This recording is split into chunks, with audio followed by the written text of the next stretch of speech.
attack at the University of Virginia, the school he founded. But in some cities, they're putting up statues instead of tearing them down. Washington, D.C. is one of them. The city council here is planning to erect a Mayor Marion Barry statue. That's the same Marion Barry who once said Asians, quote, have dirty shops, need to get out of the city. The same Barry once caught smoking crack on camera in 1990 at the Vista Hotel. Garland Nixon is a radio show host, been around D.C. a long time. He thinks it's a great idea. Mr. Nixon, thanks for coming on. Thank you for having me on. So I'll just admit it flat out. I knew Barry at dinner at my house. I thought he was a charming guy, interesting guy. I mean, I like Marion Barry, actually.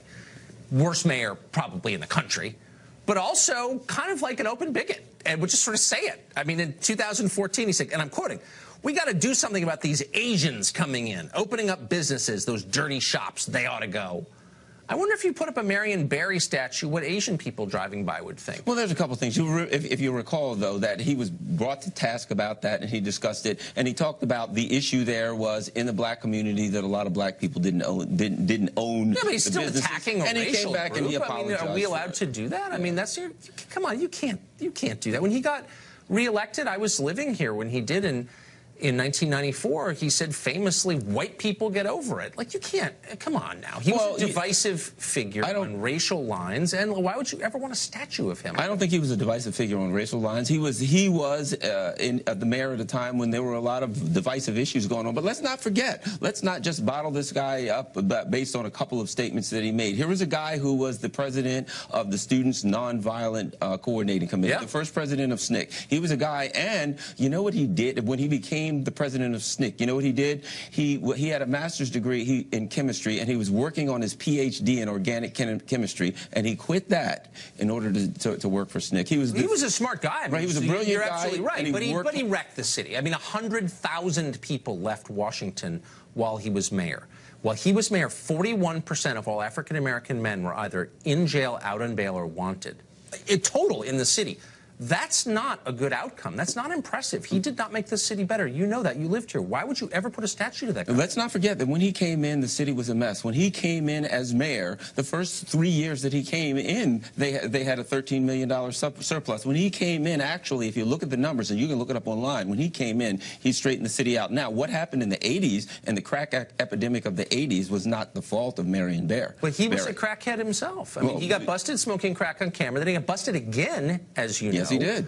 Using drugs. Look, there are a lot of decent people who fall into drug addiction, but he was a crack smoker at the height of the crack epidemic. I mean, that's the definition of bad leadership. He was a man who did get in trouble, and but all of the things that he did were things that damaged him. He did a number of good things for the city and the people in the city of Washington. He went to jail and got busted for having sex with a woman in the visiting room. He couldn't even spend 6 months in jail without getting in trouble. As I said, the things that he did were things that hurt him. But additionally, he put together a program where all young children in Washington, or all school-age people in Washington, D.C. who wanted a summer job would have a summer job. When he came in, African Americans were getting none of the contracts from the city, and he said they've got to get at least 30. So do you think it's meaningful that 41% of all black men in the entire District of Columbia were in jail, on parole, or wanted by the police in the city run by Marion Barry? You can't say it was racial animus. He was running the city. Right, but we can't say it was his fault. I mean, you can't look at that and say, look, he advanced the cause of African Americans when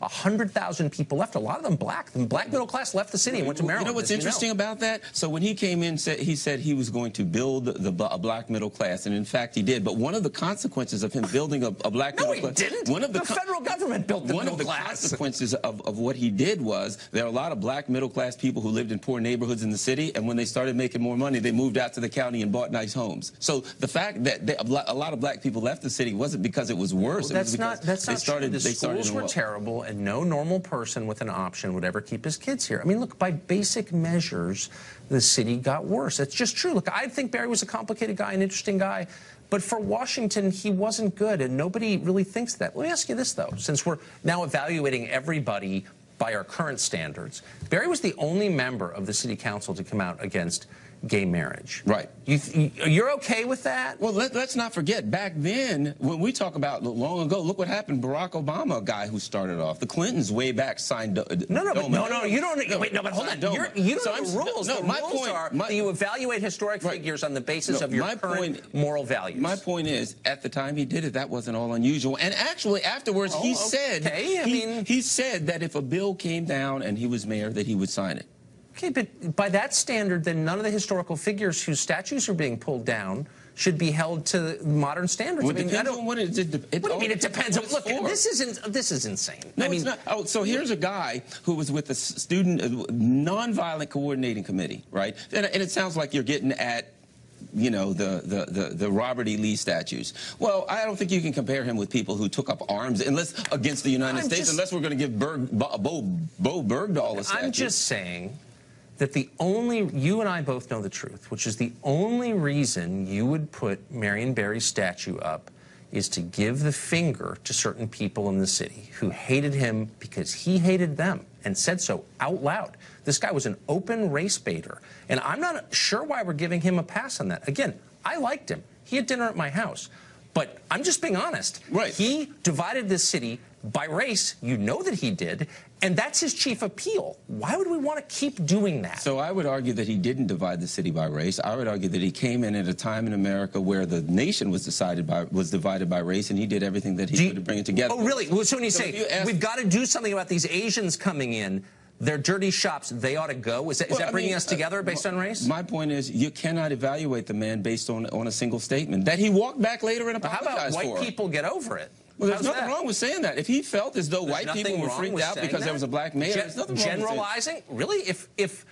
Come on, that's insane. You can't generalize on the basis of race, because that's inherently divisive, because not everyone who looks the same has the same opinions. But you can't divide a man. I mean, you can't take a man who lived 80 years old, who was a principal figure in the civil rights movement, and say, well, he made two statements, so we got to drop all of the rest of the stuff that he did. He made a lot more than two. The bitch set me up, for example. Look, if they put the Barry statue up, do you mind if I cover it with a sheet just so my sensibilities aren't offended? I've got a problem with that. But, you know, if you can get away with it, good luck. I can't. The Metro Police might grab you. But, yeah, I think they would.